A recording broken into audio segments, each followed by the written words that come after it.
Ya está a punto de iniciarse la grabación. Listo. Ahora sí, daremos inicio a nuestra sesión del día de hoy. Una vez más les presento el temario, lo que vamos avanzando. El día de hoy ya entramos al bloque número 4. Prácticamente vamos a ver todo el bloque el día de hoy, o prácticamente lo más importante que se consideró de este bloque, que es parte de la estructura del ADN y ARN, que ya hemos visto en bloques anteriores. Técnicas del ADN recombinante, que es ingeniería genética y bioética. Son temas cortos, son temas muy sencillos, pero sí son, que tienen conceptos clave. Y ya la siguiente semana vamos a ver el bloque 5, que es reproducción celular. Aquí está. Esta es la semana 9. Vamos a ver nuestra sesión. La siguiente semana vamos a ver ya el bloque 5 y la semana 11, la sesión número 10, vamos a ver un repaso general de todos estos temas que vimos antes de su examen final, que es del 11 al 14 de diciembre.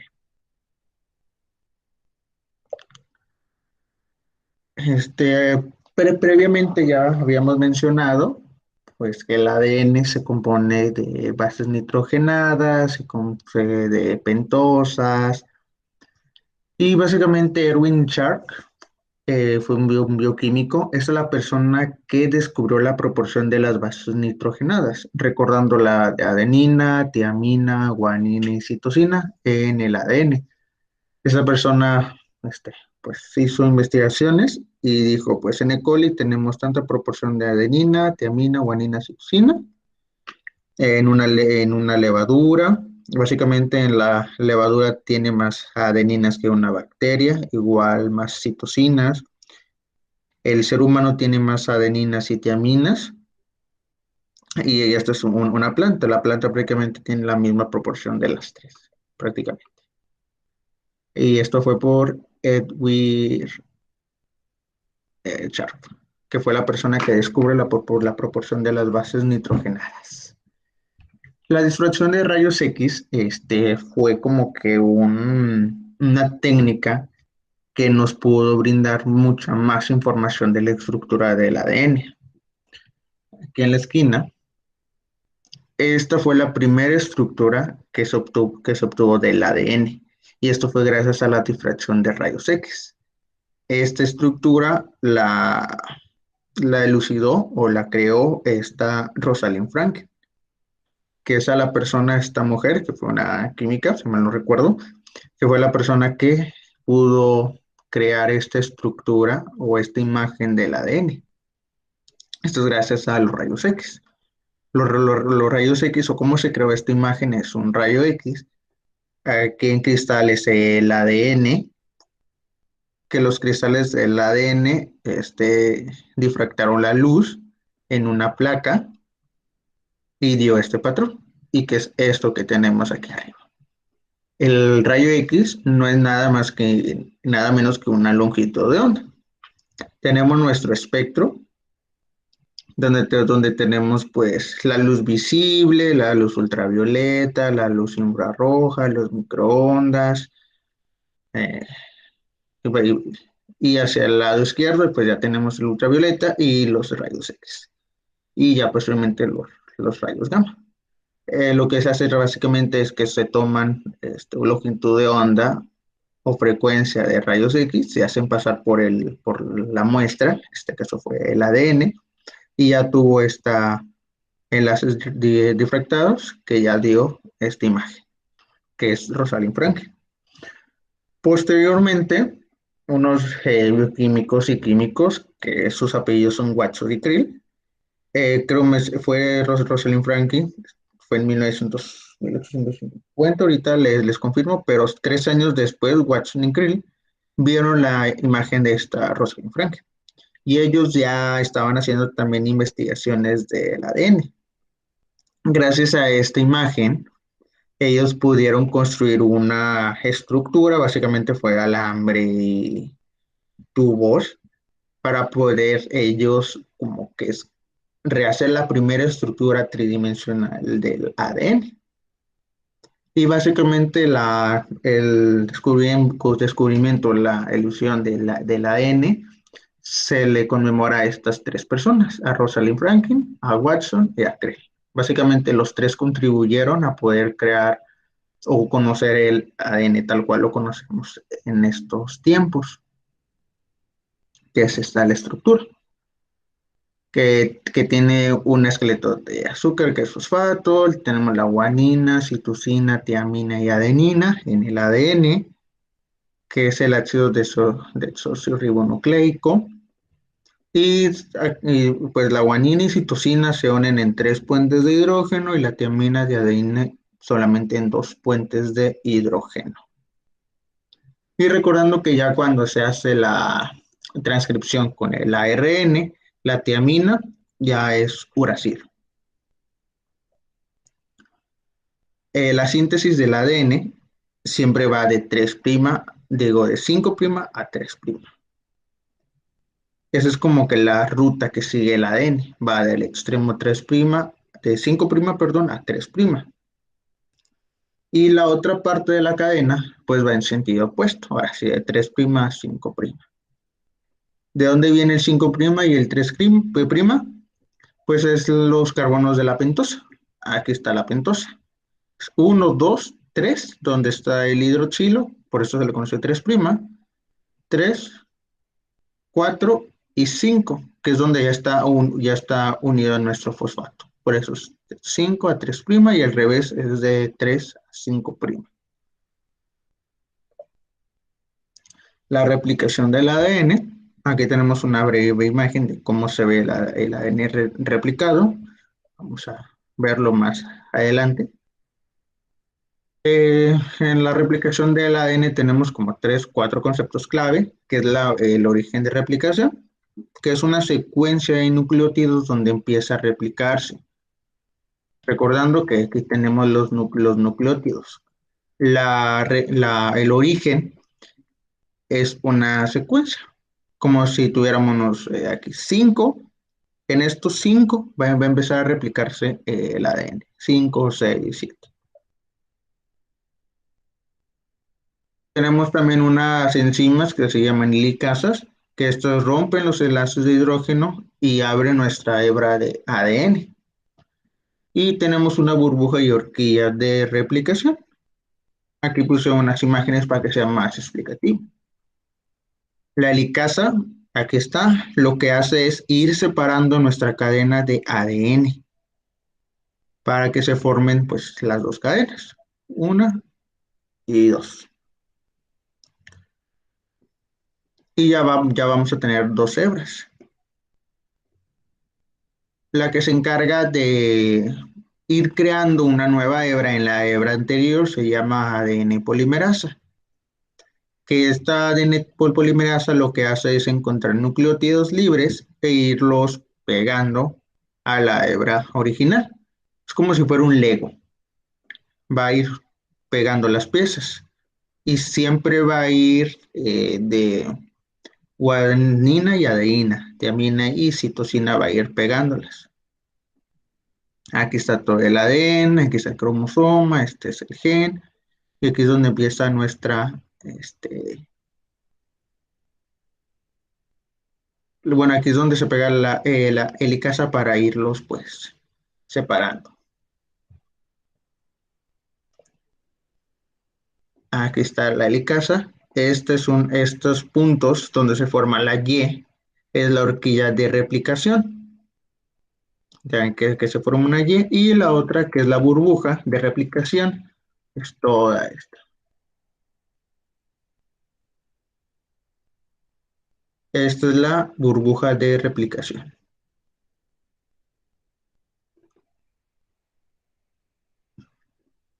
Y en la replicación tenemos pues las dos hebras o las dos cadenitas. Una es la adelantada o líder, que se sintetiza de forma continua. Aquí está nuestra polimerasa y básicamente continuamente va a ir pegando nucleótidos para ir armando nuestra hebra.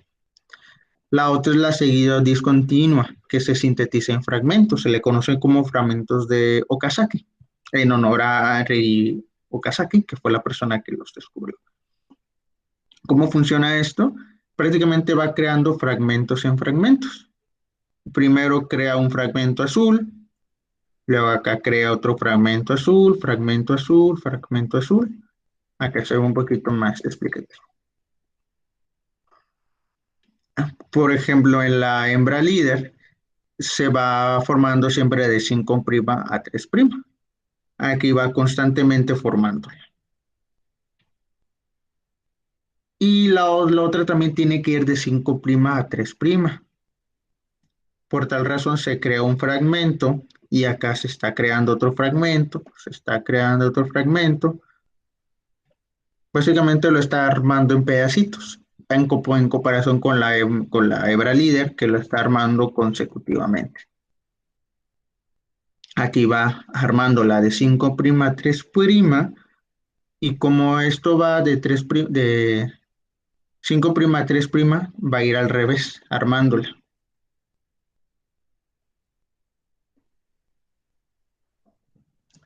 En el caso de la transcripción y la traducción, hay tres ARNs que participan, que es el ARN mensajero, es el que transporta el mensaje del ADN en codones, ahorita vamos a ver qué son codones, el ARN ribosomal, en las eucariotas se transcribe en el núcleo, después se une con proteínas y se forman los ribosomas en el citoplasma, y el ARN de transferencia, que es el adaptador de aminoácidos durante la síntesis de proteínas.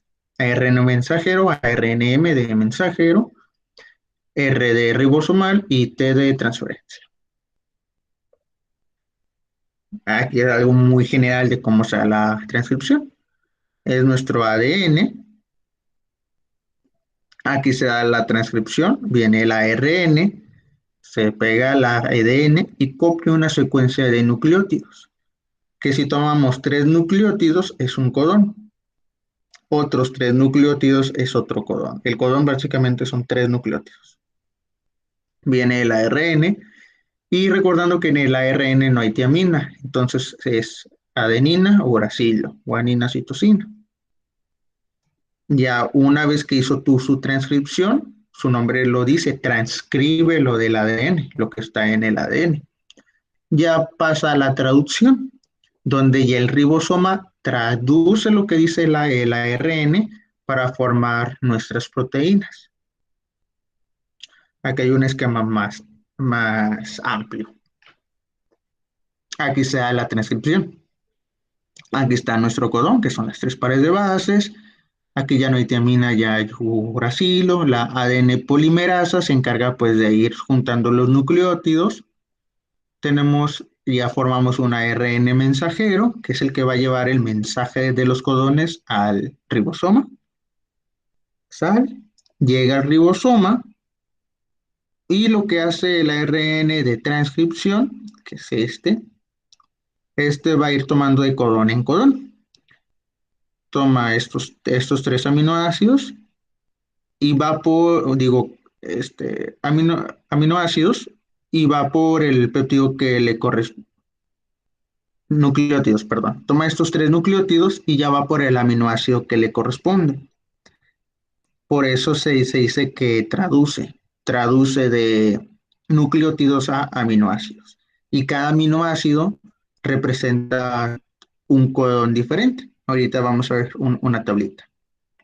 Y el ribosoma ya los va a ir armando, como si fuera una cadena. Y aquí también tenemos que este es el ARN de traducción. Si el ARN mensajero trae el codón, el ARN de traducción se le llama anticodón, que es pues, lo complementario al codón. El ARN mensajero tiene el codón y el ARN de traducción tiene el anticodón. Bueno, de traducción o de transferencia.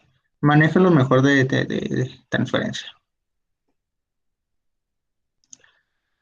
Se ve un poquito pixeleada, pero aquí tenemos de que tres uracilos es la fenil. dos uracilos y citosina es alanina, los citosina, adenina, guanina es la histidina.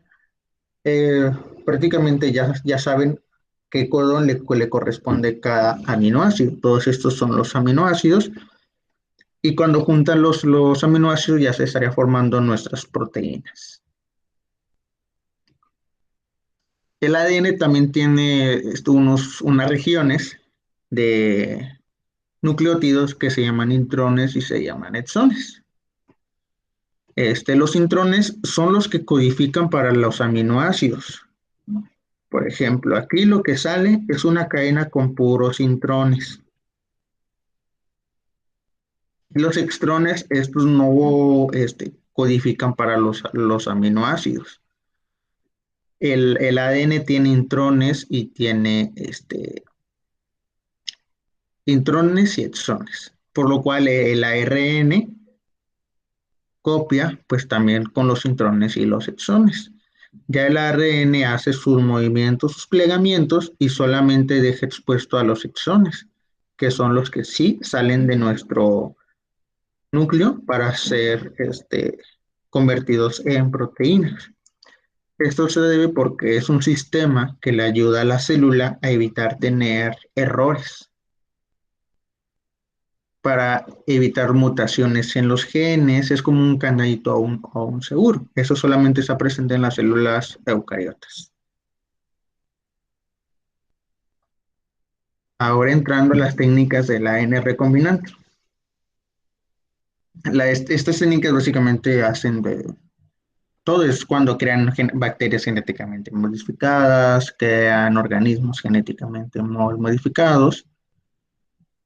Una de las enzimas que se utiliza mucho es una enzima de restricción, que básicamente es la enzima que funciona como unas tijeras que cortan el ADN. Por ejemplo, esta enzima que se llama EcoR1, esta enzima solamente copia en estas bases nitrogenadas, solamente en estas. La reconoce en el ADN y hace un corte. Hace este corte, que se le llama corte cohesivo. O hay otras enzimas que cortan como se ve en la imagen, que se le llama corte rombos o extremo rombos, que es un corte rombo. Extremo cohesivo es como si fuera una escalera. El corte rombo es prácticamente lineal. Estas enzimas de restricción nos sirven para sacar genes del ADN. El gen en el ADN, vamos atrás, aquí está. Es una región, el gen, que va a codificar para una proteína.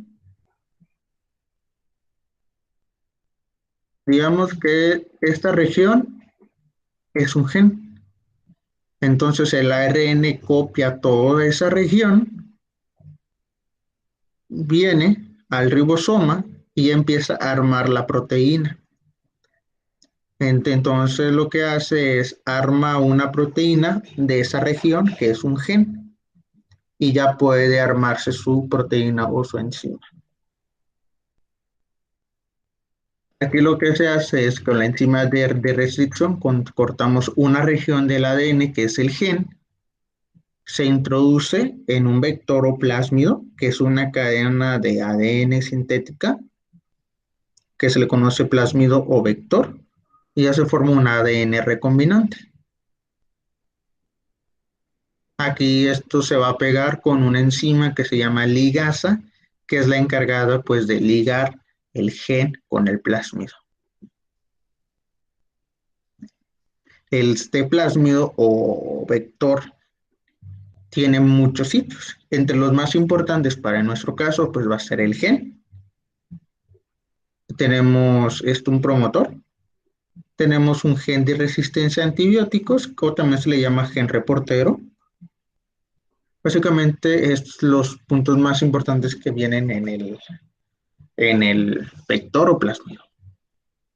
Lo que se hace con el gen, por ejemplo, esta es una célula de E. coli, un ejemplo.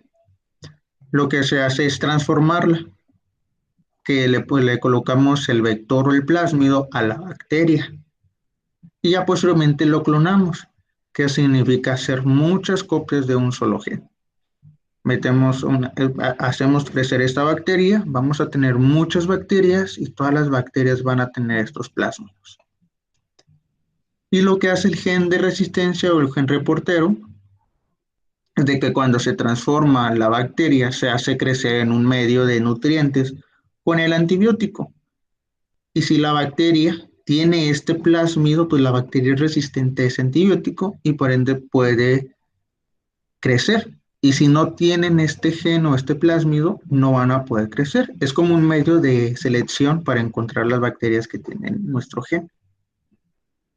Para posteriormente ya utilizar esa bacteria para producir algunas cosas. Por ejemplo, uno de los más estudiados es la insulina. Antes la insulina se obtenía de los animales, se mataban a los animales para nosotros obtener la insulina y otorgársela a las personas que tienen la deficiencia de la insulina. Después se encontró el gen que hace que se produzca la insulina. Ese gen se colocó en un plásmido o un vector y posteriormente se transformó en una bacteria para que esa bacteria pueda producir esta hormona, esta insulina. Y así ya no matar animales y ya poder obtener esta insulina de las bacterias. Pero para poder producir en las bacterias, primero se transformó, se clonó este gen para tener muchas bacterias y así producir más hormona. Y antes de producir más hormona, tuvieron que hacer esto, colocarlas en un medio con nutrientes, con el antibiótico, para solamente hacer crecer las bacterias que tuvieran el gen. Porque si haces crecer a bacterias que no tienen el gen, con bacterias que sí tienen el gen, las no transformadas van a ganar en alimento, van a crecer mucho y básicamente ya no va a haber bacterias transformadas que produzcan pues la insulina. Por eso se hace la selección de las bacterias. Tenemos también plantas transgénicas, que es un mecanismo similar. Tomamos igual un vector, tenemos, como aquí se dice, promotor. Son promotores específicos, son ADN o genes específicos para querer que la planta pueda producir, pues, pueda crecer más rápido, pueda tolerar a los herbicidas y solamente matar a la planta que no queremos que crezca, como la maleza. A las plantas como el maíz y el algodón las hacen resistentes a los insectos para que los insectos ya no vayan, las maten y ya poder eso, aprovecharlo para el ser humano. O también para algunas plantas de papaya el que las hacen resistentes a virus, porque también hay virus que afectan a las plantas y las pueden matar. Lo que se hace pues es ingeniería genética en las plantas para que sean más resistentes y más fuertes. También hay animales transgénicos, que donde se les injerta un gen cuando son embriones, por ejemplo, a las vacas para que produzcan más leche, a las ovejas para que produzcan más lana, a los peces para que sean más grandes y soporten el medio ambiente, y también para que algunas ovejas produzcan proteínas. Básicamente estamos forzando a evolucionarlas. También otra aplicación son las pruebas de ADN. No sé si han visto en las series, en las películas donde le hacen pruebas de ADN. Es donde prácticamente cortan el ADN, puede ser por PCR, ahorita vamos a ver qué es la PCR, o por enzimas de restricción. Hacen cortes en el ADN del sospechoso, un ejemplo, y sangre encontrada. Si esta sangre es igual a la del sospechoso, pues va a tener los mismos patrones. Entonces va a poder ver que es el mismo ADN. o por la prueba de PCR, que ahorita vamos a ver. Otro también un avance muy importante son las vacunas, que la vacuna hace que el cuerpo reconozca a la vacuna como un antígeno y pueda producir anticuerpos. Ahorita es muy sonado por la situación del COVID, de que ya va a salir la vacuna, no va a salir, qué es lo que pasa. Los tipos de vacunas, tenemos vacunas atenuadas que usan pues el virus intacto, patógeno intacto, pero que son débiles, para que cuando se inyecta el cuerpo puede decir que hay algo malo y pueda producir estos anticuerpos. Vacunas inactivadas que usan pues solamente la estructura del virus, pero el virus no está activo, para que el cuerpo pueda reconocer esta estructura. También están las taxoides, que usan toxinas que puede producir este virus o lo que queremos que sea una vacuna para poder introducirlas al cuerpo y el cuerpo reconozca estas toxinas y ya produzca los anticuerpos de que hay un virus o algo allí. Por eso es toxinas. Y tenemos a las vacunas subunitarias y conjugadas, que usan piezas del virus. No usan el virus completo, no lo usan el virus activo, utilizan ciertas partes solamente. Aquí el reto es hacer que el cuerpo pueda reconocer el virus y pueda producir los anticuerpos que puedan evitar que el virus se propague. Eso es a nivel investigación. Posteriormente, para poder ya la vacuna que sea segura, es necesario pues que la vacuna tenga los mismos efectos en una población muy grande. Quizá a unos sí les funcione, a otros no les funcione, incluso sea más tóxica o más peligrosa que contraer el mismo virus. Por eso es muy importante que la vacuna sea segura para completamente proporción de la población. No sé si han visto recientemente que algunas farmacéuticas han dicho de que mi vacuna es 99% confiable. Significa que a una de cada 100 personas no le va a funcionar. Tampoco que tenga efectos secundarios muy graves, otros que tienen 95%. Y otro gran reto es la producción a gran escala. Una cosa es ya producirla a nivel laboratorio y otra es ahora cómo le vamos a hacer para producir millones de dosis. Pero inclusive las vacunas ha sido uno de los más grandes avances que ha tenido la ingeniería genética o la participación de la ingeniería genética en cuestión de la salud.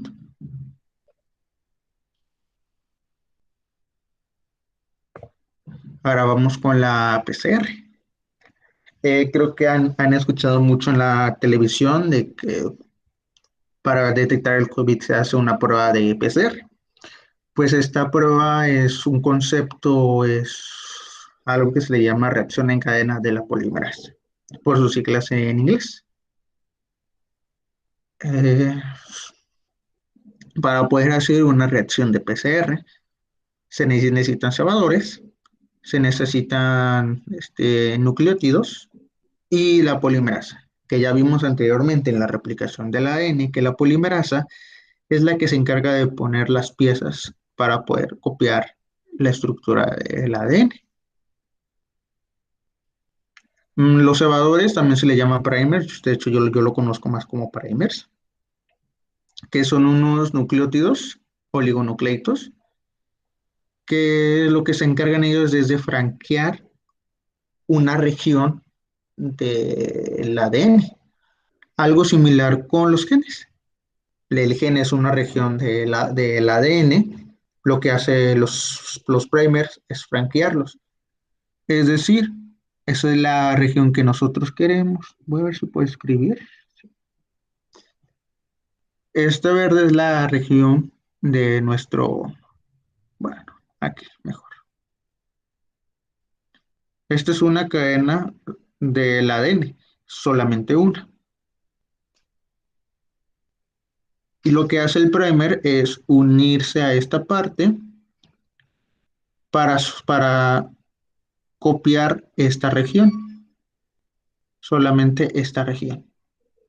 El primer identifica, se pega allí y empieza a copiar, copiar, copiar, copiar, copiar, hasta llegar a esta parte y ya no copiar.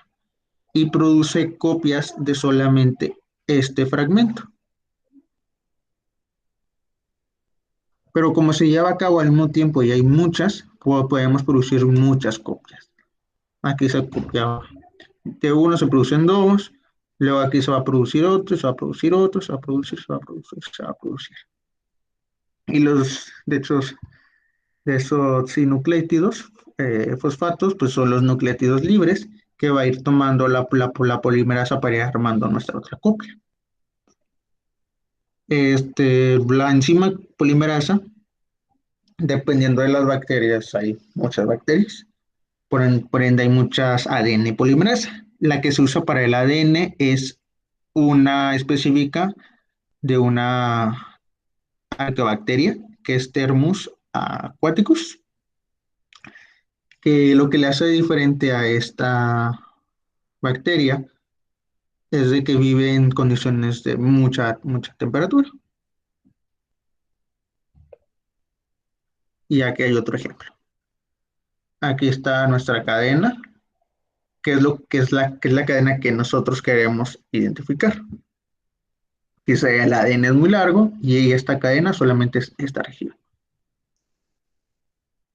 Digamos, eso es el ADN del COVID y este es el ADN, no sé, de la influenza, del virus de la influenza. Lo que hace el primer es recordando que solamente se une a una secuencia en específico. Buscan una secuencia del ADN del COVID que no esté en la influenza. Digamos que esta secuencia aquí no está. En ninguna parte del ADN de la influenza lo van a encontrar. Entonces mandan a un primer a unirse y copiar esta región. Y pasa esto. Forma muchas cadenas, forma muchas copias. Y el de la influencia, pues no hay ni una copia, pues porque no tiene esa región. Y posiblemente eso se puede ver se lo conoce como gel de agarosa, donde podemos ver, pues, bandas que representan a ADN. Aquí son pares de bases. Bueno, ahorita no tiene caso, pero, o sí. Bueno, esta región, digamos que son 700 pares de bases. O sea que son 700 nucleótidos aquí. Y acá no lo tiene, pues no vamos a ver nada. Hacemos nuestra PCR, corremos un gel y podemos ver que, por ejemplo, el carril 3 tiene 700. Si en nuestro gel se ve una banda hacia a 700, pues sí tiene esa región, por lo cual podríamos decir que sí es COVID. Ahora, en el número 10 no hay nada, por lo cual no tiene ese ADN, esa región, por lo cual no es un COVID. Se puede dar el caso que podamos encontrar varias bandas.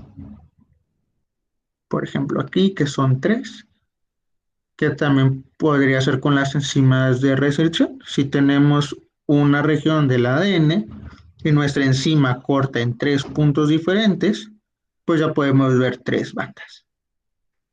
O si corta en dos o en cuatro, o si nuestro primer se pega en una región más grande, ya podemos ver más bandas o menos bandas. Pero en fin, esta es la técnica de la PCR. También la bioremediación ha tenido un impulso gracias a la ingeniería genética. Más que nada la utilización de aguas residuales o suelos. También el uso de la eliminación de metales pesados en tierra o en aguas residuales, como mercurio y plomo. Como vimos al inicio de nuestras clases, había bioelementos que se les denominaban variantes, que algunas bacterias sí los necesitaban y otras no. Por ejemplo, el mercurio, hay bacterias que sí pueden usar el mercurio y lo necesitan para vivir y hay otras que no. Si tenemos un suelo o un agua contaminado por mercurio, contaminado por plomo, podemos conseguir bacterias que coman mercurio o que usen el mercurio, que es un contaminante, con la bacteria, ya sea natural o una bacteria transformada, para que produzcan ellos un contaminante modificado y sea menos tóxico ese contaminante modificado. Prácticamente es usar bacterias para transformar contaminantes a otros compuestos que no son contaminantes. También se han utilizado terapias génicas, que es copiar genes de norm normales y pues introducírselos a personas que tienen este gen deficiente o que el gen que tiene una mutación, por lo cual no está haciendo el trabajo que debería hacer. Por ejemplo, la hemofilia o la fibrosis quística. Se ha utilizado, pues, estas enfermedades se deben pues a genes que no funcionan correctamente o que tienen mutaciones. Lo que hace es de que se le inyectan genes que sí están en buen estado a células de los pacientes para que las células puedan utilizar los genes pues que están en buen estado. Todas estas terapias solamente aún son como que la mayoría están como que en investigación o son terapias que tienen perspectivas muy amplias. Y al final ya está la bioética, que básicamente es pues ética aplicada a la biología. Se intenta proteger la privacidad de la información genética y pues que sería optar la decisión de las personas, continuación o interrupción del embarazo o decirle riesgos pues que pueden tener al consumir o hacerse pruebas. También está en la parte de la implementación de organismos genéticamente modificados. En nuestro país hay una controversia por el uso del maíz, otros unos están a favor, otros en contra, pero básicamente la bioética es no hacer cosas dañinas con esta nueva tecnología, con la ciencia que puedan afectar a terceros. Un ejemplo muy claro es el uso pues, de bioarmas, donde muchas naciones se han dado ataques terroristas que utilizan pues bacterias muy dañinas, que generan una enfermedad muy fuerte, o virus, los utilizan como armas. Claramente eso no está bien y no es algo ético o bioéticamente correcto. Básicamente todo lo que de ciencia que se fabrique o se haga sería para el bien de la comunidad o de la sociedad. No atentar contra la salud ni el bienestar con la biología sintética o ingeniería metabólica. Y básicamente es todo lo que viene en el bloque de la semana de esta semana. Es un tema muy corto, pero la verdad es un tema muy interesante donde puede salir demasiado material.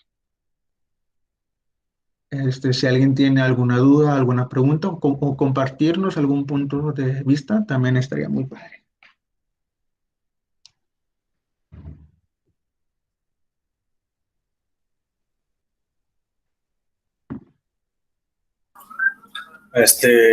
Una duda, pero del foro.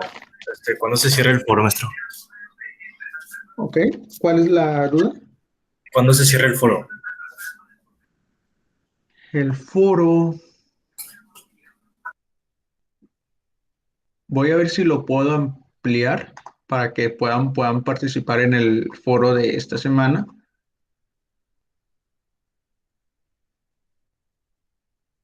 El foro se vence el lunes 23 de noviembre. Prácticamente todo el día tienen para poder escribir su opinión en el foro. Ok, gracias. ¿Alguien más?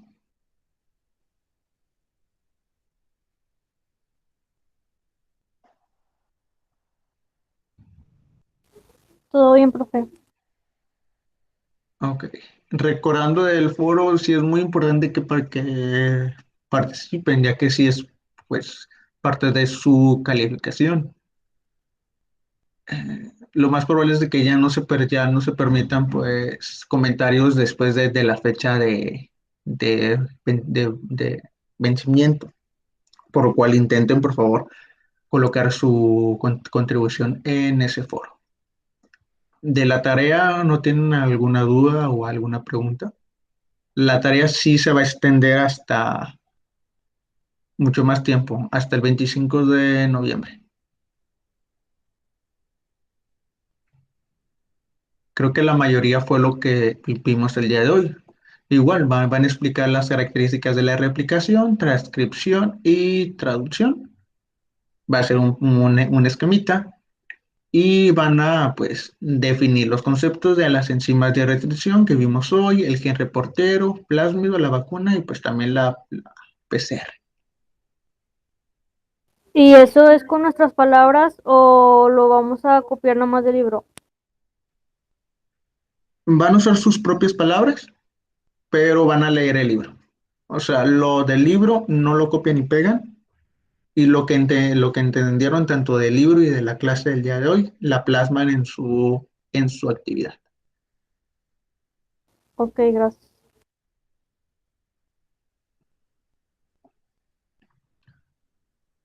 Ok, si no tienen ni una duda más, ya podemos finalizar nuestra sesión del día de hoy.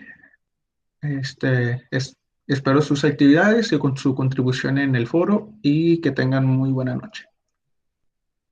Buenas noches, profe. Buenas noches a todos, gracias.